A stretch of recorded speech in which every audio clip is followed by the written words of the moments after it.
o Consolador e o Poder do Amor. Domingo, 7ª semana da Páscoa, ano A. Leituras. Primeira leitura.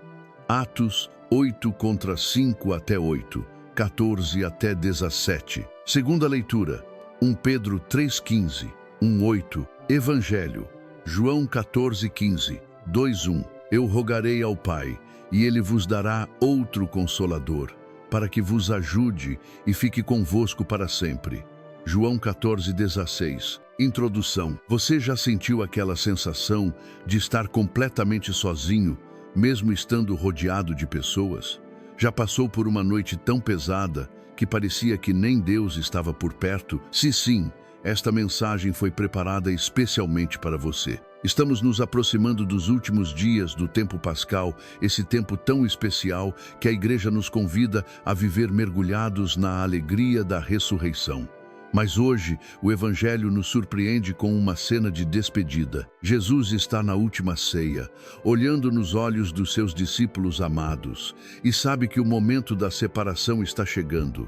Os discípulos estão com o coração partido. Aqueles homens que deixaram tudo, família, trabalho, segurança, para seguir Jesus agora, se viam diante do maior medo de suas vidas: ficar sem o Mestre. E é exatamente nesse momento de fragilidade que Jesus pronuncia uma das promessas mais bonitas de todo o Evangelho: não vos deixarei órfãos, eu pedirei ao Pai, e Ele vos dará outro Paráclito, para que esteja convosco para sempre. Yostirinast, chestnaist selihenausem. Que palavra poderosa, que promessa consoladora.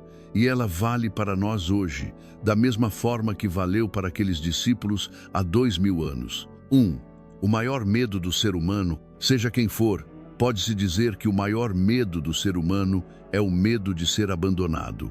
No Brasil, a gente sabe bem o que é isso. Quantas crianças crescem sem pai ou sem mãe? Quantos idosos passam os últimos anos de vida em solidão, esperando uma visita que não vem? Quantos jovens se sentem perdidos, sem referência, sem ninguém para guiá-los? Esse medo de ser abandonado está no fundo do coração de cada pessoa. E quando as tempestades da vida chegam, uma doença grave, a perda de um emprego, uma separação dolorosa, a morte de alguém amado, esse medo aflora com toda a força. É nesses momentos que a gente se pergunta: onde está Deus? Ele me esqueceu? Estou sozinho nessa? A palavra de Deus de hoje responde com clareza e com ternura: não, você nunca esteve sozinho e nunca estará. Deus não é um pai ausente que abandona os filhos na hora da necessidade. Ele é o pai que corre ao encontro do filho pródigo ainda de longe. Ele é o pastor que deixa as 99 ovelhas para buscar a que se perdeu. E hoje, pela promessa do Espírito Santo, Ele nos garante: estou com você, sempre. 2. O amor verdadeiro se prova na prática. Jesus começa o Evangelho de hoje com uma afirmação que pode parecer simples, mas que é profundamente desafiadora: se me amardes, guardareis os meus mandamentos. Jó 14:15. No Brasil, a gente tem um ditado popular que diz muito bem isso: quem ama, cuida. Não basta dizer que ama. O amor verdadeiro se mostra nas atitudes do dia a dia. Pense numa família brasileira comum. Uma mãe que ama os filhos não fica só dizendo "eu te amo", ela acorda cedo para preparar o café. Ela vigia quando a criança está doente. Ela abre mão dos próprios sonhos para ver os filhos crescerem bem. Um pai que ama a família não fica só fazendo promessas bonitas, ele trabalha. Ele está presente, ele dá o exemplo. Com Deus é exatamente assim. Jesus não quer discípulos que só frequentam a missa aos domingos e depois vivem como se Deus não existisse de segunda a sábado. Ele quer discípulos que traduzam o amor em vida concreta. E como é isso na prática? Às vezes, guardar os mandamentos de Deus é algo muito simples. É segurar a língua quando a raiva bate forte dentro de casa. É não trapacear na balança do mercado ou na nota fiscal do negócio. É ser honesto na declaração do imposto de renda. É tratar com respeito o funcionário, o empregado doméstico, o motorista de aplicativo. É olhar nos olhos do mendigo na calçada e reconhecer nele a dignidade de filho de Deus. Esses pequenos gestos cotidianos são a prova concreta do nosso amor a Deus. E é exatamente nesses momentos que estamos permanecendo no amor dele. Mas Jesus vai além. Ele nos alerta sobre um perigo muito real nas nossas comunidades: a religiosidade superficial. Infelizmente, em muitas paróquias, encontramos pessoas que rezam muito, participam de todas as novenas, conhecem todas as orações de cor, mas são frias com os pobres, fofoqueiras com os vizinhos, arrogantes com quem pensa diferente e capazes de destruir uma comunidade inteira com palavras afiadas e julgamentos duros. Jesus é direto. Amar a Deus sem amar o próximo é uma contradição. A fé que não se traduz em caridade é uma fé vazia. Como diz São João na sua carta, quem não ama o irmão que vê, não pode amar a Deus que não vê. 1 Jó 4:20. 3. O Paráclito. Aquele que caminha ao seu lado. A palavra Paráclito vem do grego e significa literalmente aquele que é chamado para ficar ao lado. É a imagem de um amigo fiel que você chama quando está em apuros, alguém que defende você, que te consola, que intercede por você quando você não tem mais palavras. E é exatamente isso que Jesus promete enviar.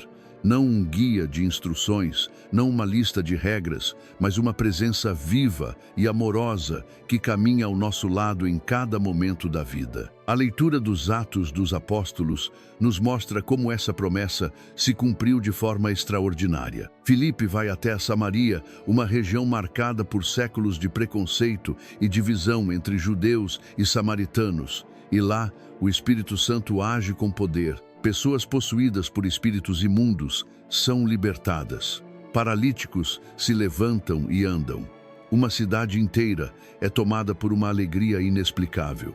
Mas o mais bonito não são os milagres físicos.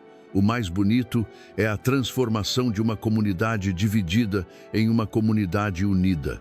O Espírito Santo derrubou os muros do preconceito e construiu pontes de fraternidade, onde antes havia apenas hostilidade. E isso acontece até hoje.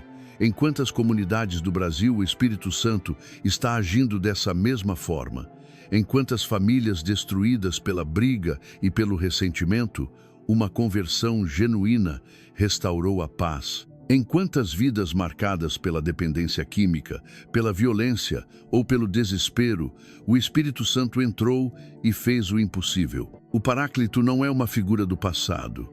Ele é uma realidade viva e presente hoje, aqui, agora, no coração de quem o acolhe. Nas nossas paróquias, podemos ver os sinais dessa presença em toda parte. Naquele idoso que perdeu a visão, mas não perdeu o sorriso. Naquela família que perdeu tudo num incêndio, mas mantém a fé inabalável. Naquele jovem que cresceu num ambiente de violência, mas decidiu romper esse ciclo e construir uma vida nova em Cristo.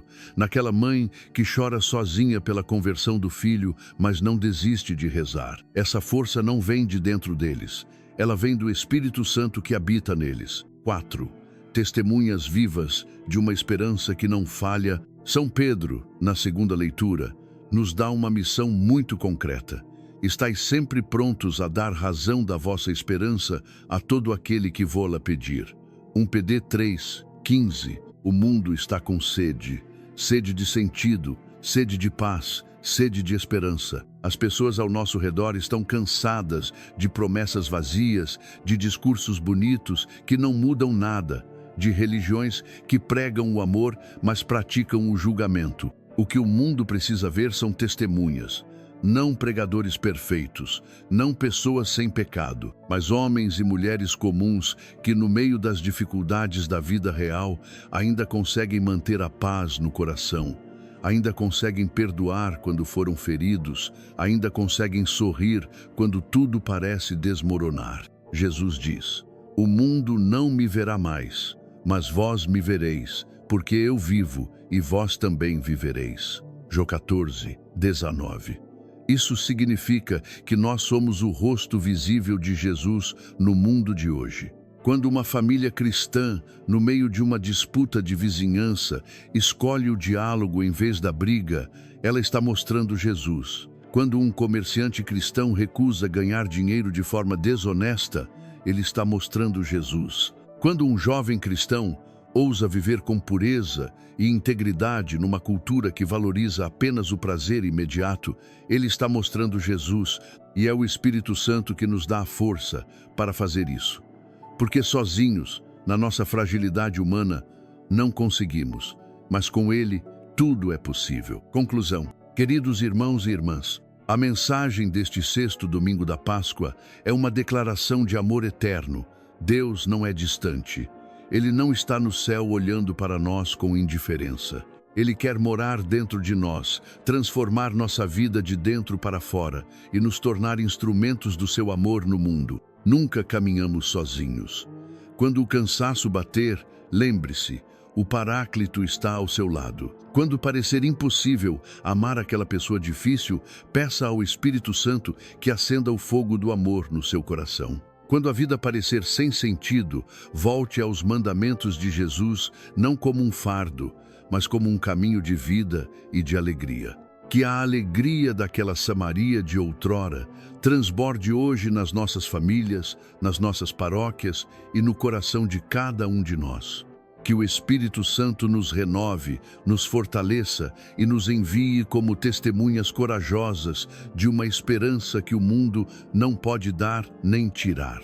Ó Jesus ressuscitado, nós te agradecemos por não nos deixares órfãos, mas por nos teres enviado o Paráclito para nos guiar e consolar. Concede a cada um de nós saber expressar o nosso amor a Ti pela observância dos mandamentos, especialmente o mandamento do amor na vida familiar e paroquial. Em meio às tempestades da vida, que o Espírito Santo nos ajude a manter firme a esperança, a viver com mansidão e humildade, para que nos tornemos testemunhas vivas da Tua presença no mundo de hoje. Amém.